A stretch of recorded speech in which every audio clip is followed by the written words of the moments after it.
Hai, selamat sejahtera puan. Dalam video ini saya akan menjalankan tugasan 3 iaitu pembentangan murid dan pembelajaran EDUP 3033 yang diajar oleh Puan Mahasiswa Limari. Nama saya adalah Muhammad Safwan bin Kamaluddin dari kelas PISMP E1. Baiklah, pembelajaran berasaskan masalah. Saya memilih strategi saya memilih kaedah pembelajaran berasaskan masalah adalah saya memilih strategi pengajaran kaedah pengajaran iaitu pembelajaran berasaskan masalah, iaitu ataupun problem based learning PBL, di mana PBL ni merupakan problem based learning ini merupakan pembelajaran aktif yang membantu murid membina ilmu melalui cara kolaboratif, pembelajaran ta'araf, kendiri dan mendorong kepada motivasi intrinsik. Cara kolaboratif ni bermaksud melalui cara aktiviti berkumpulan, maksudnya ada nilai kerjasama antara satu sama lain, berkongsi pendapat, saling bantu-membantu, melontarkan idea-idea dalam menyelesaikan sesuatu tugasan. Pembelajaran ta'araf dan kendiri ni di mana pembelajaran tu bersusun secara sistematik, maksudnya ada mempunyai objektif untuk dicapai, dan kendiri maksudnya murid-murid tu melaksanakan tugasan itu secara dengan diri sendiri melalui bantuan daripada guru-guru. Mendorong kepada motivasi intrinsik, maksudnya motivasi intrinsik ni pengalaman daripada persekitaran ataupun suasana persekitaran akan membangkitkan semangat motivasi dalam diri murid-murid tu dalam berfikir, dalam meningkatkan daya kognitif ataupun dalam berusaha untuk menyelesaikan sesuatu masalah. Menurut Prince 2004, pembelajaran berasaskan masalah melibatkan pembelajaran jenis arah kendiri kepada pihak pelajar. Maksudnya murid tu dia melaksanakan semua daripada A hingga Z, semua murid tu akan berusaha sendiri dengan bantuan daripada guru. Pembelajaran berasaskan masalah ini merupakan pendekatan didaktif yang bermatlamatkan pemerolehan struktur kognitif murid. Maksudnya pendekatan didaktif ni dia dalam mengumpul maksudnya pemerolehan struktur kognitif murid, maksudnya daripada segi guru-guru tu tengok daripada cara, daripada daya pemikiran murid-murid tu. Strategi pengajaran adalah pembelajaran berpusatkan murid, di mana guru hanya memberi bahan, terusnya murid akan membuat sendiri untuk dalam menyelesaikan suatu masalah. Keseluruhannya pembelajaran berpusatkan murid ni overall murid yang berbuat sendiri, maksudnya masing-masing berusaha.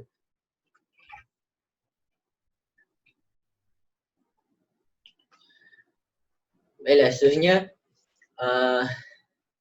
Barros pada tahun 1986 telah membezakan 3 komponen bagi mewujudkan pembelajaran berasaskan masalah ini.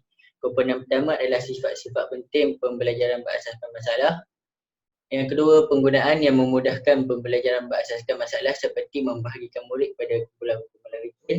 Yang ketiga, merangsang proses kognitif kerana penyelesaian masalah merupakan alat untuk memperkembangkan kemahiran penyelesaian masalah. Maksudnya di sini dalam komponen ni dalam kita menggunakan kaedah pembelajaran berasaskan berdasarkan masalah, problem based learning. 3 komponen ni penting dalam kaedah ni kerana contoh komponen kedua itu penggunaan yang memudahkan, di mana dalam kita menjayakan kaedah ini, kita hendaklah menggunakan pendekatan yang memudahkan murid, seperti membahagikan murid kepada kumpulan-kumpulan kecil. Sebenarnya merasakan proses kognitif kerana problem based learning ini merupakan satu alat di mana guru memberi suatu tugasan atau masalah untuk diselesaikan oleh murid-murid. Seterusnya dapat merasakan dan meningkatkan daya pemikiran murid-murid itu serta memperkembangkan kemahiran penyelesaian masalah. Maksudnya murid tu dia akan berfikir bagaimana untuk menyelesaikan tugasan-tugasan yang diberi oleh guru ni. Maksudnya memperkembangkan kemahiran penyelesaian masalah tu, murid dah ada kemahiran tu, tapi tidak, orang kata apa, tidak mencukup, tidak terlalu arif lah dengan kita yang selalu pendekatan ni, kaedah ni akan meningkatkan kemahiran penyelesaian masalah tu. Maksudnya mengembangkan kemahiran yang mereka miliki tu. Kaedah ini mengajar murid untuk belajar sesuatu topik melalui pengalaman merungkai dan menyelesaikan masalah dengan pemikiran aktif seperti yang telah disebutkan tadi. Melalui pengalaman merungkai, maksudnya satu masalah tu murid akan murid akan kenal pasti apa masalah dan cara penyelesaian masalah tu. Maksudnya murid akan menganalisis untuk mencari jalan dalam menyelesaikan masalah tu. Maksudnya murid akan menggunakan pengalaman yang telah sedia ada dan menggunakan pengalaman yang telah ada, khususnya dapat apabila digabungkan pengalaman sedia ada dengan pengalaman yang telah ada, dapat menghasilkan idea-idea yang kreatif dan kritis dalam menyelesaikan satu masalah. Dengan ini, idea-idea baru yang akan timbul dalam satu masalah yang sama, tapi bermacam-macam idea, bermacam-macam cara untuk menyelesaikan masalah itu. Seterusnya,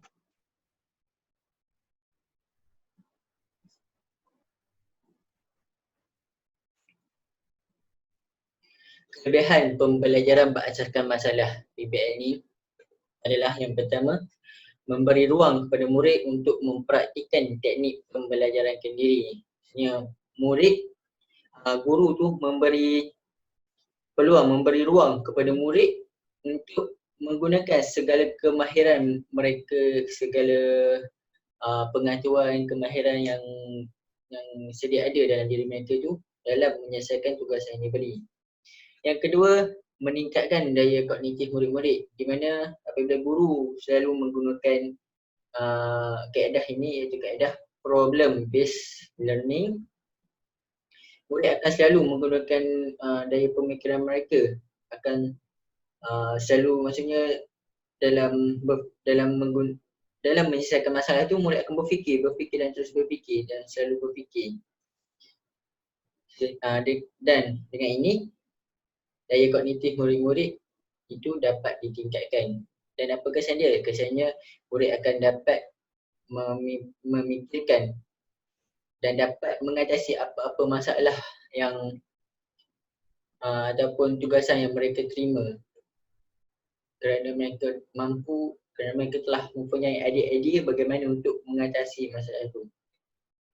Yang ketiga, kelebihan yang ketiga adalah melahirkan murid-murid yang mempunyai kemahiran dalam menyelesaikan masalah. Maksudnya dengan menggunakan problem based learning ni, murid-murid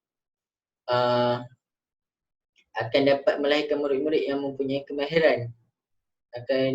Guru-guru tu dapat melatih murid-murid supaya mempunyai kemahiran dalam menyelesaikan masalah ni. Dan dengan ini, maksudnya dalam apa-apa masalah ataupun tugasan yang guru beri, murid-murid telah ada kemahiran, ada pengetahuan untuk mengatasinya. Okay. Seterusnya adalah aktiviti pengajaran dan pembelajaran PDP. Tema PDP adalah pencemaran alam sekitar. Yang pertama, guru membincangkan tentang pencemaran alam sekitar yang berlaku di Malaysia bersama-sama murid. Dan di awal pembelajaran tu, guru-guru membincangkan tentang tajuk ataupun pengetahuan yang ingin disampaikan kepada murid-murid. Hal ini kerana tujuan guru beritahu tu supaya murid jelas apa yang dia nak belajar pada hari ini. Perbincangan itu dimulakan dengan perkenalan boneka ni, boneka kayu yang dihasilkan oleh guru sebagai alat bantu mengajar lah. Pendekatan maksudnya boneka kayu ni digunakan untuk menarik perhatian murid-murid dan untuk membuatkan murid-murid lebih berminat terhadap tajuk yang telah diajarkan. Kenapa boneka ni digunakan? Boneka ni digunakan kerana murid-murid sekarang ni lebih berminat terhadap bahan-bahan mawjud. Maksudnya bahan-bahan mawjud tu bahan-bahan yang ada depan mata. Dengan ini biasalah murid-murid akan tertarik dengan sesuatu yang baru. Maksudnya sesuatu yang mereka tidak pernah lihat dan guru memperkenalkan. Setelah selesai perbincangan dengan boneka kayu ni, di mana guru akan menggunakan boneka kayu ni untuk menyampaikan pengetahuan kepada murid-murid, di mana suara guru tu menggantikan suara boneka ni. Setelah selesai perbincangan dengan murid-murid tentang pencemaran alam sekitar, guru-guru, murid-murid telah jelas, oh hari ni saya akan belajar tentang pencemaran alam sekitar. Setelah murid jelas dan ada idea tu, guru akan menayangkan video berkaitan pencemaran alam sekitar yang berlaku di Malaysia kepada murid-murid, seperti jenis pencemaran, sebab-sebab berlakunya pencemaran dan juga kesan-kesan pencemaran yang berlaku di Malaysia ni. Juga guru juga boleh menayangkan video ataupun membincangkan tentang bagaimana cara-cara untuk menyelesaikan masalah ataupun mengatasi masalah pencemaran alam sekitar yang berlaku di Malaysia ni. Seterusnya,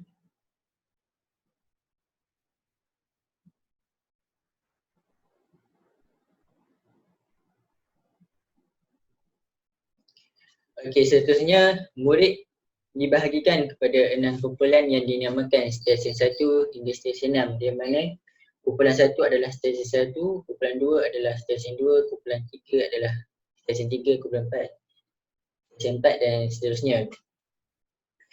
Setelah selesai membahagikan murid kepada 6 kumpulan tadi, guru akan memberitahu dan menjelaskan tentang mengapa melakukan aktiviti kumpulan ni, mengapa murid-murid itu dibahagikan kepada 6 kumpulan.